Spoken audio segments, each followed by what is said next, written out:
Hey everybody, so I want to make another video on this tune, There Is No Greater Love. Again, one of my favorite ones, my favorite tunes, but I just did a video on it and it got me thinking back to an assignment that I had when I was doing my grad work at Rowan University with Denis DiBlasio. About 25 years ago, Denis gave this assignment. He was working through this book. He turned me onto this book, the Dave Liebman book, and I've shared about this book before again, but the Chromatic Approach to Jazz, Harmony, and Melody. Fantastic book right here. That book right there. Great book. And again, I've said that worth its price just in the line compendium in the back. Dave Liebman wrote these beautiful, like 100 lines, and they're called non-committal lines, where you can use them in various harmonic areas. So Denis's assignment was take one of those lines and write a solo out over a standard utilizing one of those lines and use it multiple places. So the solo that I wrote out is going to appear next to me, I think over there. The line that I used was the line number 70, and here's the line. This is the Dave Liebman line.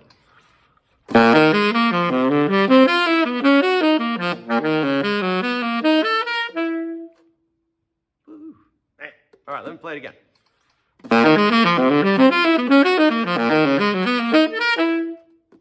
Great line, very angular, a lot of fourths in there.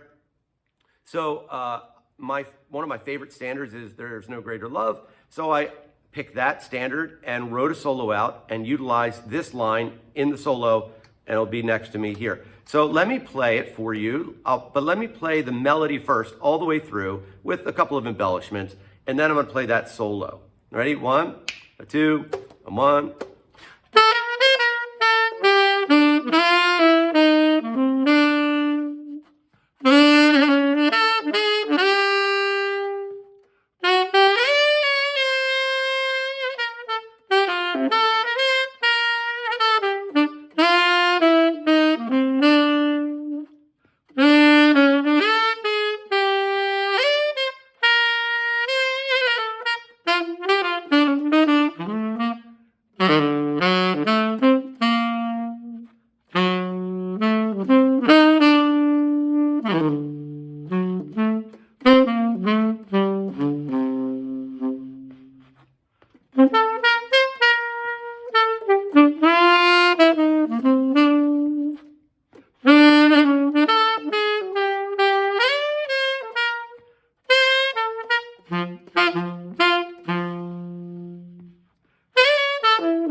All right, there's a solo.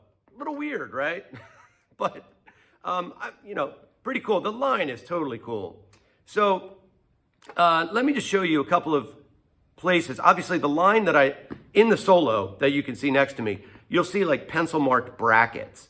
That's where the line is. The full line appears in the beginning. That's the whole line.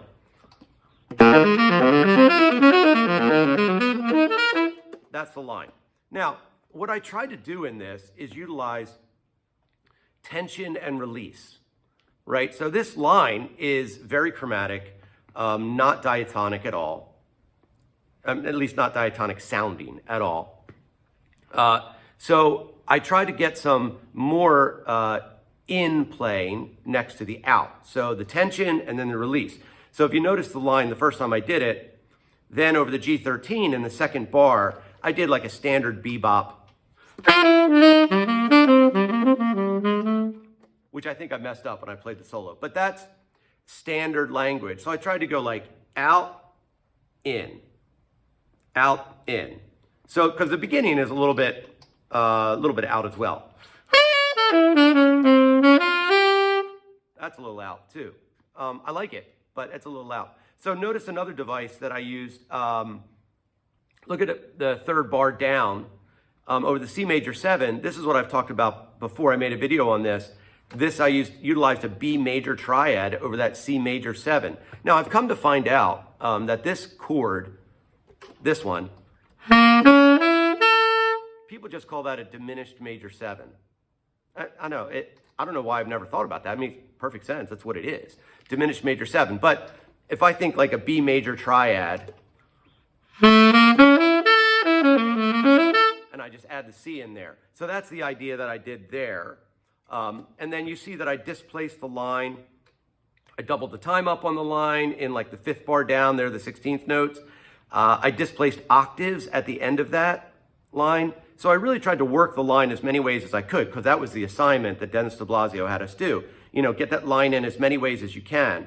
But I tried to, again, utilize tension, release, tension, release. Notice the very end, over the G13, the D flat triad. And then it would resolve, I would have taken it to an E at the end of it. That D flat triad, that's just a tritone sub. So there's a solo. A little weird, right? A little strange, but why would, what's the point, I guess? Because I don't play this way necessarily, but I think it's important. The assignment that Denis gave is the same way, the same kind of assignment that Larry would give. Larry wrote bebop language, yeah, so that I utilize bebop language and that vocabulary, playing those solos over and over again. They just go into my my vernacular.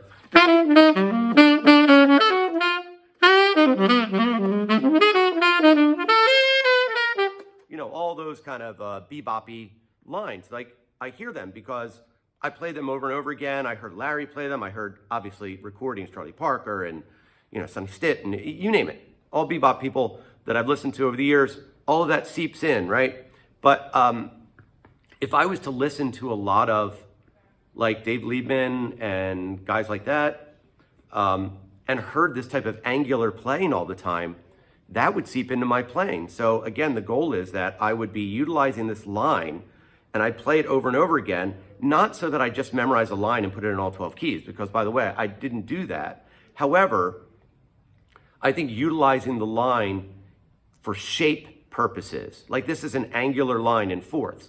So utilizing it that way, so that I think that if I was playing this line over and over and over again, and again, put that in a solo and played this solo etude, however you want to say it, over and over again, I'm going to start to hear more angular stuff and work that in.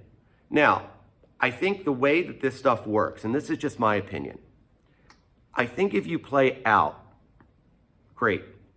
You know, they're the wrong notes. Not really. But, you know, they're notes that add tension. They add tension. I don't think, though, tension is great unless there's relief.